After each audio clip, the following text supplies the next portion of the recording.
Hello three N family, कैसे हो आप सब। आई होप कि आप सभी लोग बढ़िया होंगे और आप सभी लोग को बढ़िया होना भी चाहिए। तो चलो फटाफट से बिना टाइम वेस्ट किए एपिसोड का एक्सप्लेन करते हैं। आप लोग लाइक शेयर और सब्सक्राइब कर दीजिएगा। और हाँ, ये बिल्कुल भी मत सोचिएगा कि मैं एपिसोड कम एक्सप्लेन कर रहा हूँ। यहाँ पे एक एपिसोड 3 एपिसोड के बराबर है, क्योंकि चैप्टर काफी बड़े बड़े हैं। हालांकि कुछ भी हो, मुझे अब तक की रिवर्थ की फाइट में ये फाइट थोड़ा सा बीस्ट लगी थी और बेस्ट भी लगी, क्योंकि यहाँ पे जॉन का साथ देने वाले काफी सारे लोग थे और जॉन अकेले फाइट नहीं कर रहा था। तो मुझे नहीं लगता कि किसी को ये फाइट बोरिंग लगी होगी, और इसीलिए मैंने इस फाइट को थोड़ा डिटेल से एक्सप्लेन करने का सोचा था। तो चलो अब इस फाइट को छोड़ते हैं और आगे फाइट को एक्सप्लेन करते हैं, जो कि हमारी रह गई थी। तो हमने पिछले एपिसोड में देखा होता है बाइंग जॉन की काफी हेल्प करता है, लेकिन किसी को पता नहीं लगता। यहाँ पे जोलिन भी जॉन के साथ फाइट पे उलझ जाता है। नरवाल स्नेक गोल्डन लाइट से घिर चुका होता, क्योंकि वो ब्रेक थ्रू की कंडीशन में था। और यही हमने एपिसोड एंड किया था, जहाँ जोयान ने अपने एंग्री बुद्धा लोटस को कहा था जाओ। तो ये एपिसोड जस्ट स्टार्ट होता है वहीं से। जोयान के अंगली फायर लोटस को आगे की तरफ बढ़ा देने के बाद आसपास धीरे धीरे घूमते हुए आगे बढ़ने लगता है। साथ ही साथ फायर लोटस जहां से भी निकल रहा था वहां पे स्पेस क्रैक हो रहा था, जो देखकर डाउडी लेवल के हर एक वॉरियर को समझ में आ जाता है कि अगर ये फायर लोटस उनमें से किसी से भी टकराया तो ऑन स्पॉट उनकी डेथ हो जाएगी। इसलिए वो तुरंत ही कहते हैं आखिरकार ये ड्यू स्किल कौन से लेवल की है, ये इतनी ज्यादा बीस्ट लेवल की कैसे हो सकती है। कोई शक नहीं कि 4 सुपर सेट के लीडर भी जोयान को नहीं पकड़ पाए। हालांकि सभी लोग तरह तरह की बात कर रहे थे। यहाँ पे जोलिन भी काफी सीरियस तरीके से उस फायर लोटस को देखता है। साथ ही उसने कभी भी नहीं सोचा था कि जोयान 2 हेवनली फ्लेम्स को इस तरीके से फ्यूज करके कुछ क्रिएट कर पाएगा। इसलिए वो तुरंत ही नाराज होकर कहता है इसके पास इतनी पावरफुल डू स्किल कैसे हो सकती है। अगर मुझे पता होता तो मैं उसे इसका इस्तेमाल करने का मौका ही नहीं देता। हालांकि अब काफी ज्यादा देर हो चुकी थी, इसलिए जोलिन तुरंत ही अपने गोल्डन क्लाउड फ्रॉड को डुइकुई से मर्ज करना स्टार्ट कर देता है, और उसकी फ्रॉड काफी ज्यादा फ्लक्चुएशंस को चारों तरफ रिलीज करने लगती है और काफी ज्यादा रिच ऑरा चारों तरफ फैलने लगता है। हालांकि वो अभी भी नहीं रुकता और तुरंत ही अपने ब्लड एसेंस को भी अपनी फ्रॉड के साथ मिक्स कर देता है, जिसके बाद वो फ्रॉड और भी ज्यादा गोल्डन हो जाती है, जिसे कोई डायरेक्ट भी देख नहीं सकता था। अपने स्लॉट को पावरफुल कर लेने के बाद वो जॉन के फायर लोटस को देखने लगता है, और आसपास के सभी लोग तो काफी ज्यादा डर के दूर खड़े हो गए थे।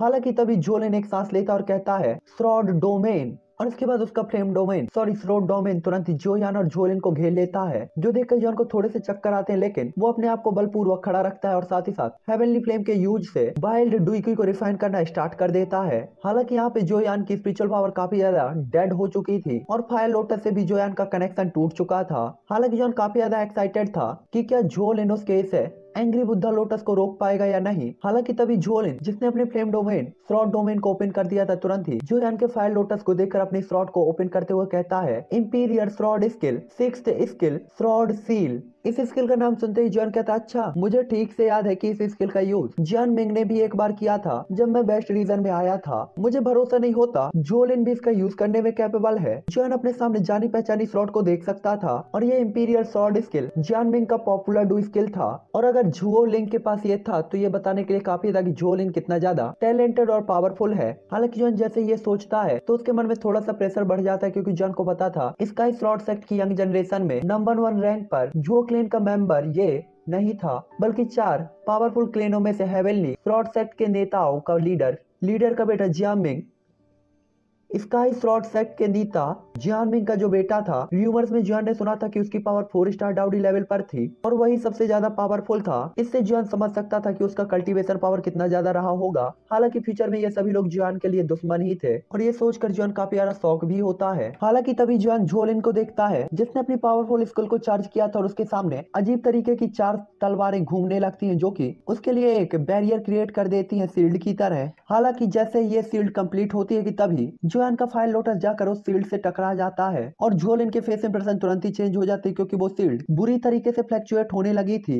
जबकि जोयान के फायर लोटस का ऑरा बिल्कुल भी कम नहीं हो रहा था, बल्कि बार बार उनसे टकरा रहा था, जिसके कारण श्रॉडों में थोड़ी थोड़ी दरारें पड़ने लगी थी। हालांकि तभी जोयान का फायर लोटस पहली श्रॉड को तोड़ देता है और उसकी पावर बिल्कुल भी नहीं घटती, जिसके बाद वो बढ़ता है दूसरी श्रॉड की तरफ। ये देखकर सभी डाउडी लेवल के वॉरियर भी शॉक रहते, क्योंकि उन्हें पता था वो भी अपने अटैक के साथ इस श्रॉड को नहीं तोड़ पाएंगे, लेकिन जोयान के फायर लोटस इसे काफी आसानी से रिजॉल्व कर रहे होते हैं। हालांकि दूसरी श्रॉड की पावर पहली से काफी ज्यादा थी, लेकिन अंजाम बिल्कुल भी चेंज नहीं होता, और दूसरी श्रॉड की भी ग्रिलिंग स्टार्ट कर देता है। हालांकि श्रॉड में कोई चेंज नहीं दिखते, इसी के कारण जोयान का जो फायर लोटस होता है अचानक अपनी जगह पर रुक जाता है और घूमना बंद कर देता है। ये देखकर सभी लोग काफी ज्यादा शॉक होते हैं कि आखिरकार इसका पेट्रोल खत्म हो गया क्या, ये रुक क्यों गया है। सभी लोग यही देखकर सरप्राइज हो जाते हैं। हालांकि तभी सबके सामने जोयान के एंग्री बुद्धा लोटस की फर्स्ट लेयर ओपन होती है और धीरे धीरे पंखुड़ियां खुलने लगती हैं। जिसके बाद वहाँ पे काफी ज्यादा बाइल्ड ऑरा रिलीज होने लगता है और चारों तरफ एनर्जी स्टॉर्म फैल जाते हैं। इस बाइल्ड ऑरा ने अचानक ही उसके सामने की दूसरी स्लॉट को भी डिस्ट्रॉय कर दिया था और इसका खामियाजा जुओ लिन को भी भुगतना पड़ा था, जिसके कारण वो तुरंत ही खून की उल्टियां करता है और उसमें कुछ इनर ऑर्गन्स भी होते हैं। हालांकि अभी अभी जुआन के एंग्री बुद्धा लोटस की फर्स्ट लेयर ओपन ही हुई थी कि तभी अचानक दूसरी लेयर ओपन हो जाती और पावर और भी ज्यादा बीस्ट लेवल की बढ़ जाती है और इसके ओपन होते ही एनर्जी स्टॉर्म इतना ज्यादा बढ़ जाता है कि वहाँ पे काफी सारे डाउडी लेवल के वॉरियर्स या तो मारे जाते हैं या कि हैविली इंजर्ड हो जाते हैं। वो जोयान के एंग्री बुद्धा लोटस के पावर फ्लक्चुएशन के सामने सरवाइव करने में कैपेबल नहीं थे। हालांकि तभी तीसरी लेयर धीरे धीरे ओपन होती है, जिसके फ्लक्चुएशन के कारण जुएलिन तुरंत ही उड़ता हुआ काफी दूर जाकर गिरता है और अपने बगल में सनसुओ को लेटा हुआ देखता है, जिसका ऑरा काफी ज्यादा वीक था। ये देखकर तीसरी लेयर के पूरी तरीके से ओपन होने से पहले वो सनसुओ को अपने सामने खींच लेता है और एक शील्ड के तौर पे उसका यूज करना चाहता है। हालांकि उसी टाइम पे जोयान, जो कि अपनी एंग्री बुद्धा लोटस की 2 पावरफुल वेब्स को झील चुका होता है, उसके कारण उसकी बॉडी की काफी सारी हड्डियां टूट चुकी थी, साथ ही साथ वो काफी हैविली इंजर्ड हो गया था और किसी को भी नहीं पता था उसे कितनी चोटें लगी हैं। और जोयान जैसे ही तीसरी वेब को आते देखता है तो उसका चेहरा पीला पड़ जाता है। उसे पता था अगर गुयू इंटरफेयर नहीं करते तो आज जोयान का बचना इम्पॉसिबल है। जिसके बाद जोयान अपने सामने नरवाल स्नेक को देखता है, जिसने इस एनर्जी स्टॉर्म के सामने अपनी आंखें बंद कर ली थी और बस मौत का ही वेट कर रहा होता है। हालांकि तभी वो लास्ट लेयर ओपन होती है और चारों तरफ इतना खतरनाक स्ट्रॉम आता है कि वो पूरी जगह क्रैक हो जाती है। चारों तरफ दरारें और वो पूरा ही खुला मैदान लाशों से ढका हुआ था। यहाँ पे पहुंचने वाले काफी सारे दर्जनों डाउडी लेवल के वॉरियर मौत के घाट उतर चुके थे और यहाँ पे किसी को भी नहीं पता था कि उनमें से वो कैसे मर गए। हालांकि इस टाइम पे चारों तरफ ब्लडी स्मेल फैली हुई थी और पूरे ही तरफ लाशें ही लाशें थी, लेकिन जोयान का एंग्री बुद्धा लोटस भी बिखर चुका होता है और साथ ही साथ उसकी कुछ परत अभी भी हवा में धीरे धीरे लहरा रही होती है। इस टाइम पे कोई भी देख सकता था कि इस जगह में जो खड़ी हुई है वो केवल वही स्टैचू है, उसके अलावा सब लोग लेट गए थे। तभी अचानक खांसी की आवाज आती है और एक ह्यूमन फिगर धीरे धीरे उन लाशों के ढेर के ऊपर उठती है, जिसका ऑरा काफी ज्यादा वीक था, हालांकि मरने से काफी बेहतर था। और ये पर्सन और कोई नहीं बल्कि जो लिन होता है, जिसने सबसे प्रीसियस मूवमेंट पे सनसुओ को अपने सामने कर लिया था। हालांकि सनसुओ काफी ज्यादा हेवली इंजर्ड हो गया था, जिसका मतलब था कि सनसुओ पहले ही मर चुका था, लेकिन जो लिन जिंदा बच गया था, भले ही वो हेवली इंजर्ड हो गया हो। इस टाइम पे उसके दिल में गहरा झटका लगा होता है और वो काफी ज्यादा डर गया होता है अपने सामने के मंजर को देखकर, जहाँ पे बस लाशें ही पड़ी थी। इसलिए वो तुरंत ही कहता है ये कौन सी खौफनाक डू स्किल है। उसे भरोसा ही नहीं हो रहा था कि जॉन सिर्फ एक हाफ मार्शल एम्पर लेवल का वॉरियर था। उसके मात्र एक डू स्किल से इतने सारे डाउडी लेवल के वॉरियर मारे जा चुके थे। जब वो हाफ मार्शल होकर डाउडी लेवल के इतने सारे वॉरियर्स को मार सकता है, तो अगर एक बार वो डाउडी लेवल में पहुंच गया तब क्या होगा। इस टाइम पे तो जुओलिन का जो दिल होता है काफी जोरों से धड़क रहा होता है और पूरी बॉडी यही सोचकर कांप रही होती है। हालांकि वो इस टाइम पे सभी लाशों में जोयान की लाश को खोजने में कैपेबल नहीं था। वो पूरी तरीके से वहाँ पे खोजने के बाद काफी ज्यादा परेशान होता है, लेकिन जोयान की डेड बॉडी उसे कहीं भी नहीं मिलती। जो देखकर जोलिन कहता है क्या वो इस अटैक को चार्ज करने के बाद मर गया और जल के राख में बदल गया। इस टाइम पे वो बस यही उम्मीद कर रहा था कि जोयान जलकर राख हो गया हो, क्योंकि वो अपनी लाइफ में दोबारा जोयान का सामना बिल्कुल भी नहीं करना चाहता था। इस टाइम पे उसे जोयान के नाम से ही दिल में काफी ज्यादा डर फील होने लगा था। जोलिन को अच्छी तरीके से पता था कि जोयान इतना ज्यादा पावरफुल है और अगर वो मरा नहीं है तो फ्यूचर में उसके लिए काफी ज्यादा प्रॉब्लम होगी। हालांकि जोलिन ये देखता है कि जोयान की डेड बॉडी वहाँ पे नहीं है, लेकिन वो ये भी देख सकता था कि नरवाल स्नेक भी यहाँ से गायब है, जो देखकर उसे अनजाने में अपने दिल में लगता है कि जोयान अभी भी जिंदा होगा। जिसके बाद वो चिल्लाते हुए कहता है इम्पॉसिबल, ये कैसे हो सकता है, ये नहीं हो सकता। जोयान तुम कहाँ हो, दम है तो बाहर आओ, मैं आज तुम्हें जान से मार दूंगा। इस टाइम पे उसकी पूरी ही बॉडी बुरी तरीके से कांप रही थी और चारों तरफ बॉडी में चोटें ही चोटें और जलने के निशान थे। वो अपने हाथ को फ्लिप करके तुरंत ही अपनी गोल्डन क्लाउड स्लॉट को भी अपेयर कर लेता है और जोयान को ढूंढने और लड़ने के लिए चैलेंज करने लगता है, जिसकी लाइफ और डेथ के बारे में उसे कुछ भी पता नहीं था। हालांकि तभी उसी मैदान में अचानक खांसी की आवाज आती है, जो सुनकर जोलिन तुरंत ही उस जगह की तरफ जाकर देखता है और कहता है जोयान। हालांकि जैसे ही वो बोस डेड बॉडी के पास पहुंचता है तो वो देख सकता था कि वो डेड बॉडी हुओ क्लेन के एल्डर हुओ बाकी थी, क्योंकि जोयान के अटैक ने उन्हें फाइट करने में कैपेबल नहीं छोड़ा था, इसीलिए वो फाइट से दूर हो गए थे। और साथ ही साथ जोयान के एंग्री बुद्धा लोटस की बेब के सामने उन्होंने तुरंत ही एक शील्ड को क्रिएट करके बचने का रास्ता खोज लिया था। हालांकि वो बच तो गए थे, लेकिन वो काफी ज्यादा बुरी कंडीशन में थे और वो इस टाइम पे खड़े भी नहीं हो सकते थे। हालांकि हुआ को तभी अपने कानों में किसी के चलने की आवाज सुनाई देती है, जिसके बाद वो पलटता है तो देख सकता था कि जोलिन उसके सामने आ रहा है। हालांकि वो कुछ फील कर पाता कि तभी एक शॉट का अटैक और उसका गला उसके धड़ से अलग हुओबा को मारने के बाद जोलिन पागलपन से भर जाता है और हर जगह ढूंढते हुए जमीन पे अचानक से गिर जाता है और उसकी गोल्डन स्वॉर्ड भी उसके हाथ से गिर जाती है।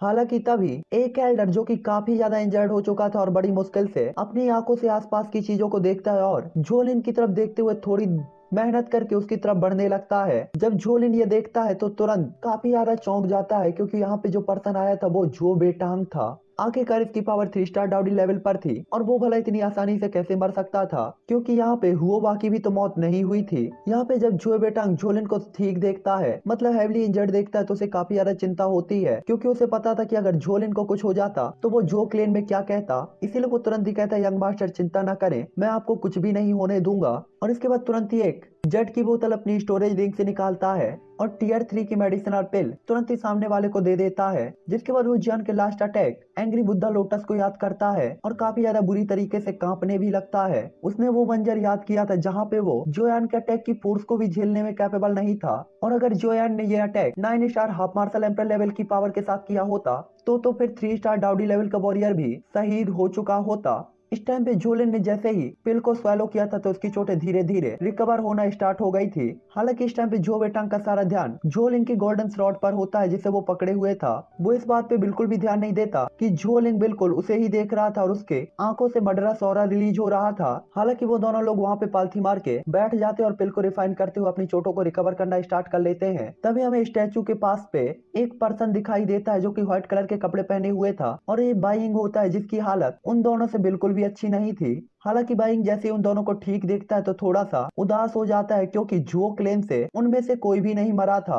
हालांकि इस टाइम पे बाइंग अटैक करने के बारे में बिल्कुल भी नहीं सोचता क्योंकि उसे पता था अकेले जो बेटांग होता तो वो ऐसा कर भी सकता था, लेकिन प्रेजेंट टाइम पे जोलिन भी उसके साथ था। हालांकि बाइंग तुरंत ही अपनी जगह पर आंख बंद करके कल्टीवेशन में बैठ जाता है। प्रेजेंट टाइम पे वो अपने साथ कोई भी मेडिसिनल पिल नहीं लाया था और उसने अपनी सारी चीजों को बाई जान को दे दिया था जो कि इस टेम्पल के अंदर उसके बाद इंटर होने वाला था। आखिरकार पिता और बेटा अलग अलग इस टेम्पल के अंदर इंटर हुए थे। जहाँ बाई जान अंधेरे में था तो बाई खुले तौर पर घूम रहा था। बाई इनको लग रहा था कि कोई भी उसे नुकसान नहीं पहुंचा पाएगा क्योंकि उसकी पावर इतनी ज्यादा थी, लेकिन शायद इस टाइम पे उसका तरीका और इरादा गलत था। हालांकि बाइंग और बाईजान ने पहले इस चीज में बात कर ली होती है कि बाईजान इस टेम्पल के इनर एरिया में एंटर बिल्कुल भी नहीं होगा। हालांकि बाइंग जो कि रिट्रीट कर रहा होता है कि अचानक उसे एक तलवार और चीख की आवाज सुनाई देती है, जो देखकर अचानक वो चौंकते हुए अपनी आंखें खोलता है और उसी जगह पर देखता है तो देख सकता था जुओलिंग ने अपनी स्लॉट को जो बेटांग की चेस्ट के आर पार कर दिया होता है। ये देखकर तो बेइंग को भी काफी ज्यादा शौक लगता है। उसने कभी भी नहीं सोचा था कि एक ही क्लेन के दोनों मेंबर जोलिंग और जो बेटांग जो कि एक साथ रहते थे, जोलिंग वास्तव में जो बेटांग को मारने की हिम्मत करेगा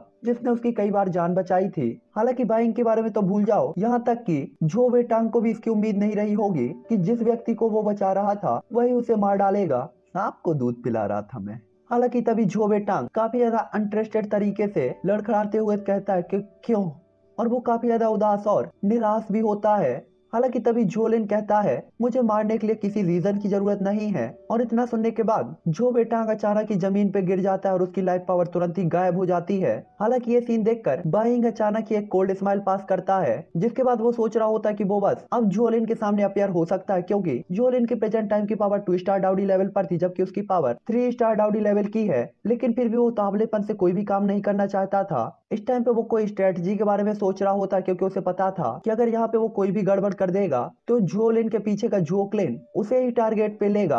हालांकि जब इस टेम्पल के अंदर ये सब हो रहा होता है कि तभी एक आइस फॉरेस्ट के अंदर कुछ ह्यूमन फिगर खड़ी हुई थी जो कि यहाँ से गायब हो चुकी थी, और इनमें नरवाल स्नेक भी होता है। और उस ठंडी सुनसान जगह पर बर्फ के टुकड़े के नीचे एक गुफा के अंदर कुछ लोग होते हैं, और इस टाइम पे ये जो लोग होते हैं वो होते हैं स्काई ईगल, जोंग गैंग और फ्लेम लायन। हालांकि उन तीनों के साथ एक क्यूट और बहुत खूबसूरत फिगर भी होती है जो कि जूनियर के जैसी ही सुंदर थी और किसी भी सिटी पे फाइट करा सकती थी। इस टाइम पे उसकी आंखें केवल शौक और सरप्राइजिंग तरीके से सिर्फ एक ही पर्सन को देख रही होती हैं जो कि उसके सामने पड़ा हुआ था, और उसका नाम था जियो यान। लड़की का नाम कमेंट कर दो मेरे को, कौन हो सकती है ये लड़की जो बर्फ में रहती हो। जियोयान ने कभी भी नहीं सोचा था कि वो पर्सन इतने प्रीसियस मोमेंट पे उसकी हेल्प करेगा और उसे वहां से बचा कर ले जाएगा। हालांकि जियोयान अकेला नहीं था जिसके दिल में ये थॉट था, बल्कि स्काई ईगल और फ्लेम लायन, जोंग गैंग सभी के दिमाग में यही चल रहा होता है, और वो काफी ज्यादा परेशान तरीके से और टेंशन फ्री तरीके से जियोयान को देख रहे होते हैं। साथ ही साथ अपने सामने वाली यंग फिगर को देखकर वो काफी ज्यादा रिस्पेक्टेडली खड़े थे।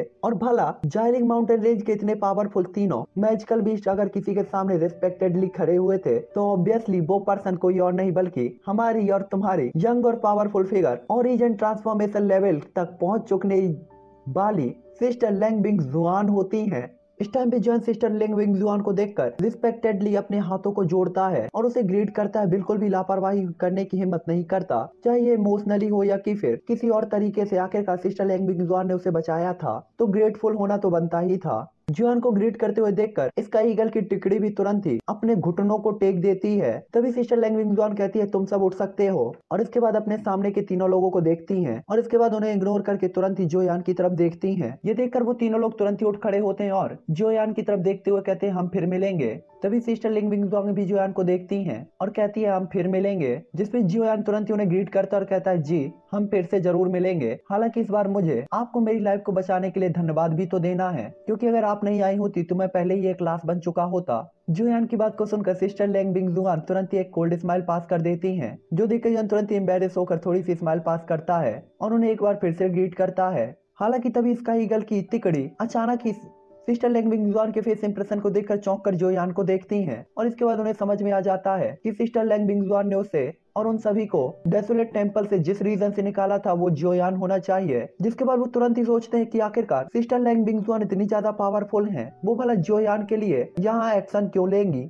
हालांकि उन्हें सबको यही लग रहा होता है कि उन्होंने कियान यान के कारण किया होगा, वरना तो सिस्टर लिंग बिंग जुआन के सामने जोयान केवल एक ह्यूमन और हाफ मार्शल एम्पर लेवल का वॉरियर होना चाहिए। हालांकि तभी सिस्टर लिंग बिंग जुआन भी कहती हैं मुझे तुम्हारी लाइफ और डेथ से बिल्कुल भी फिक्र नहीं है, तुम्हें पता होना चाहिए कि मुझे तुमसे क्या चाहिए, बोधिसत्व रिटर्निंग पिल कहाँ है। उनकी बात को सुनकर जॉन काफी ज्यादा चौंक जाता है कि सिस्टर लैंग बिंग जुआन इतने अजीब माहौल में सीधा ही उससे बोधिसत्व रिटर्निंग पिल के बारे में पूछेंगी, ये तो सच में परेशानी वाला था। इस टाइम पे जोयान को बस यही लग रहा होता है कि अगर वो इन्हें पिल नहीं देगा तो कहीं ये जोयान को निपटा ना दे। और जोयान जो कि अभी टेंशन फ्री हुआ था अचानक फिर से स्ट्रेस में चला जाता है, जिसके बाद जॉन खुद से ही कहता है साला आसमान से गिरा और खजूर पे अटका। जोयान के ऐसे फेस इंप्रेशन को देखकर सिस्टर लैंग बिंग जुआन भी अपने फेस इंप्रेशन थोड़े से चेंज करती हैं और इसके बाद जोयान को देखते हुए कहती हैं क्या ऐसा लग रहा है कि तुम्हारे पास बोधिसत्व रिटर्निंग पिल नहीं है। उनकी बात को सुनकर जोयान के सभी फेस इंप्रेशन अचानक ही चेंज हो जाते हैं और जोयान काफी ज्यादा सीरियस हो जाता है, जिसके बाद जोयान तुरंत ही अपनी डुईकी को कंट्रोल करना स्टार्ट कर देता है, क्योंकि अगर सिस्टर लैंग बिंग जुआन जोयान को मारना चाहती हैं तो जोयान चुपचाप तो मरने के लिए बिल्कुल भी रेडी नहीं था। तभी सिस्टर लैंग बिंग जुआन एटीट्यूड में कहती हैं तुम इस क्वीन के सामने डुईकी का यूज करना चाहते हो, क्या तुम सच में मौत से लड़ना चाहते हो, क्या तुम्हें सच में लगता है तुम मेरे साथ फाइट कर पाओगे। मुझे सिस्टर लैंग बिंग जुआन कुछ क्वीन मेडुसा जैसी लग रही है, जैसा उसका एटीट्यूड था क्वीन वाला वैसे ही इसका एटीट्यूड है क्वीन वाला। खैर हमें पता है क्वीन मेडुसा के साथ क्या हुआ, देखो आगे क्या होता है। सिस्टर लिंग विंग जुआन तुरंत ही एक कोल्ड स्माइल पास करती हैं और इसके बाद अपनी उंगली से एक अजीब से फोर्स को जनरेट करती हैं, जिसके बाद वो फोर्स सीधा ही जोयान से जाकर टकराता है और जोयान जो कि अभी सामने खड़ा था उड़ता हुआ सीधा ही बर्फ के अंदर धंस जाता है और हलचल बंद। ये देखकर इसका ईगल के फेस इंप्रेशन तुरंत ही बिगड़ जाते हैं। उन्होंने कभी भी नहीं सोचा था कि सिस्टर लैंग विंग जुआन वास्तव में जोयान पर अटैक करेगी, और उनके अटैक को देखकर उन्हें पता था कि भले ही जोयान मरा ना हो लेकिन हैविली इंजर्ड हो गया होगा। जिसके बाद वो तुरंत ही चौंक कर सिस्टर लैंग बिंग जुआन की तरफ देखते हैं और इस टाइम पे वो रिस्पेक्ट जो कि उनकी आंखों में दिख रही थी तुरंत ही गायब हो जाती है। आखिरकार जोयान के साथ मिलकर घुल मिलकर वो काफी ज्यादा अच्छे फ्रेंड बन चुके थे। इसके अलावा कुछ टाइम पहले जोयान ने अपनी जान पे खेलकर उनकी जान बचाई थी और वो एक एहसान उनके दिल पर था। और जब उन्होंने देखा कि सिस्टर लैंग बिंग जुआन वास्तव में उनके सामने जोयान को मारने जा रही हैं, तो वो ये नहीं होने देना चाहते थे। हालांकि तभी सिस्टर लैंग बिंग जुआन भी धीमे से स्माइल करती और अपनी उंगली हटा लेती हैं और जोयान की तरफ देखने लगती हैं जो कि बर्फ में दबा हुआ था। हालांकि तभी सिस्टर लैंग बिंग जुआन के कान में 3 आवाजें जाती हैं जो कि शिकायतों से भरी थी, मी लॉर्ड, जो देखकर वो तुरंत ही कहती ओह। और इसके बाद उनकी नजरें सीधा इसका ईगल की तिकड़ी पर पड़ती है तो वो तुरंत ही कहती क्या बात है। इस टाइम पे वो काफी ज्यादा शांत तरीके से बात कर रही थी। आखिरकार वो जाइलिन माउंटेन रेंज की क्वीन थी और भला 9 star half martial emperor level के मैजिकल बीस्ट उनकी नजरों में कुछ भी नहीं थे। इसीलिए सिस्टर लैंग विंग जुआन के बर्ड ही उनके ऊपर काफी ज्यादा प्रेशर डाल देते हैं। तभी इसका ईगल कहता है मी लॉर्ड, क्या मैं जान सकता हूँ कि ब्रदर जोयान ने आपको कैसे नाराज किया है, क्या ये कृपया उसे मिस कियान यान के कारण जाने दें। इस टाइम पे इसका ईगल काफी ज्यादा डरा हुआ था लेकिन फिर भी वो जोयान के बचाने के लिए उसे बोलता है। तभी उनकी बात को सुनकर सिस्टर लैंग विंग जुआन भी काफी ज्यादा सीरियस हो जाती हैं और अपनी भौहें उठाकर उनकी तरफ देखते हुए कहती हैं तुमसे किसने कहा कि मैं उसे मारना चाहती हूँ। और अचानक एक सॉफ्ट स्माइल उनके चेहरे पर आ जाती है ये सुनकर स्काई ईगल की तिकड़ी के फेस इंप्रेशन तुरंत ही बदल जाते हैं और इसके बाद वो काफी ज्यादा शक भरी नजरों से सिस्टर लिंग विंगजुआन की तरफ देखते हैं, क्योंकि उन्होंने पहले ही फील किया था कि उस अटैक से जियोयान की जान बड़ी आसानी से जा सकती थी। लेकिन उन्हें यह भी पता था कि सिस्टर लिंग विंगजुआन इस जालिन माउंटेन रेंज की क्वीन है, तो वो भला झूठ भी नहीं बोलेंगी। इसीलिए वो तुरंत ही पलट कर उस जगह पर देखते हैं जहाँ पे जियोयान फोटो फ्रेम की तरह सेट हो चुका होता है। वहाँ पे धीरे धीरे एक कराहने की आवाज और बर्फ के कुछ टुकड़े बाहर की तरफ निकलते हुए दिखाई देते हैं, जिसके बाद वहाँ से एक ब्लैक कलर की फिगर निकलती है जो कि सीधा ही उनके सामने कूद जाती है और उनके कूदते ही वहाँ पे एक गड्ढा बन जाता है। जियोयान को देखकर स्काई ईगल की तिकड़ी तुरंत ही काफी ज्यादा खुश हो जाती है, जिसके बाद वो ध्यान से जियोयान की बॉडी को देखते हैं और ये देखकर वो काफी ज्यादा शौक होते हैं कि जियोयान पूरी तरीके से ठीक था। और इसके बाद वो तुरंत ही कहते हैं भाई जियोयान ये काफी अच्छी बात है कि आप ठीक हैं। और इसके बाद वो तुरंत ही आगे बढ़कर जियोयान को पकड़कर गले लगा लेते हैं और तुरंत ही सभी लोग दिल खोलकर हंसने लगते हैं। उनको खुद देखकर जियोयान भी एक स्माइल करता है और कहता है आप लोग सही कह रहे हैं, चिंता मत करो मैं ठीक हो जाऊंगा, मेरा एल्डर के साथ एक समझौता है तो वो स्वाभाविक तौर पर मुझे नुकसान नहीं पहुंचाएंगी। और इसके बाद जियोयान तुरंत ही सिस्टर लिंग विंगजुआन की तरफ देखता है और तुरंत ही उसके चेहरे पर एक स्माइल आ जाती है, जिसके बाद वो तुरंत ही अपने दोनों हाथों को आगे बढ़ाकर उन्हें रिस्पेक्टेडली ग्रीट करते हुए कहता है मैं जूनियर जियोयान मेरे शरीर में एनर्जी की प्रॉब्लम को सॉल्व करने के लिए एल्डर को धन्यवाद देता हूँ। वो अटैक जो कि काफी ज्यादा खतरनाक लग रहा था और जियोयान की बॉडी के अंदर इंटर हुआ था, उसमें एनर्जी थी जो कि जियोयान की बॉडी को तुरंत ही रिकवर कर देती है और जियोयान की एनर्जी को पावरफुल तरीके से बढ़ा देती है।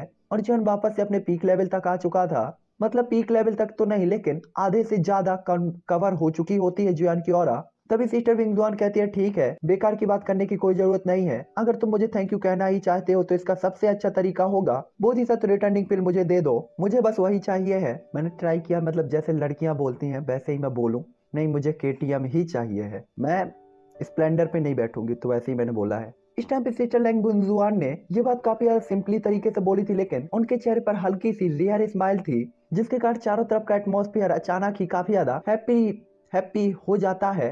अगर अपन लोग कहें तो गार्डन गार्डन। तभी जॉन भी उनकी तरफ देखते हुए कहता है जूनियर एल्डर से वादा करता है कि 2 साल के अंदर ही आपको बोधिसत्व रिटर्निंग पिल ले आऊंगा और उसे आपको सौंप दूंगा। और इसके बाद उनकी तरफ एक बार फिर से ग्रीड करते हुए कमिटमेंट करता है। अब जियोयान ने सोल कैप्चरिंग फ्रूट को जब तक हासिल कर लिया था तो उसकी स्पिरिचुअल पावर पहले ही रैंक 3 पर आगे बढ़ सकती है, जिसके बाद जियोयान बोधिसत्व रिटर्निंग पिल को रिफाइन करने के लिए कैपेबल बन सकता है। हालांकि जियोयान ने यहाँ पे 1.5 साल एक्स्ट्रा लिया था क्योंकि वो बिल्कुल भी गलती नहीं करना चाहता था। तभी सिस्टर लैंग विंगजुआन कहती है 2 साल ठीक है, मैं तुम्हें ये टाइम लिमिट देती हूँ, ये हमारा एग्रीमेंट रहा, अगर तुम 2 साल के बाद मुझे वो पिल लाकर नहीं देते तो मैं तुम पे बिल्कुल भी दया नहीं दिखाऊंगी और उसके लिए तुम मुझे दोष मत देना। उस टाइम पे कियान भी अगर तुम्हारी रक्षा करना चाहे तो भी वो कैपेबल नहीं होगी। हालांकि इस टाइम पे भले उसने ऐसा कहा था लेकिन इसका रीजन भी वो काफी अच्छी तरीके से जानती थी। सिस्टर लैंग विंगजुआन के अकॉर्डिंग जियोयान को रैंक 3 के अल्केमिस्ट बनने के लिए कम से कम 3 साल का टाइम तो चाहिए था, लेकिन जियोयान ने वास्तव में उससे काफी कम टाइम मांगा था जिसकी तो उन्हें भी उम्मीद नहीं थी। इसीलिए सिस्टर लैंग विंगजुआन बाहर भले ही काफी ज्यादा शांत थी लेकिन दिल में वो काफी ज्यादा खुश होती हैं।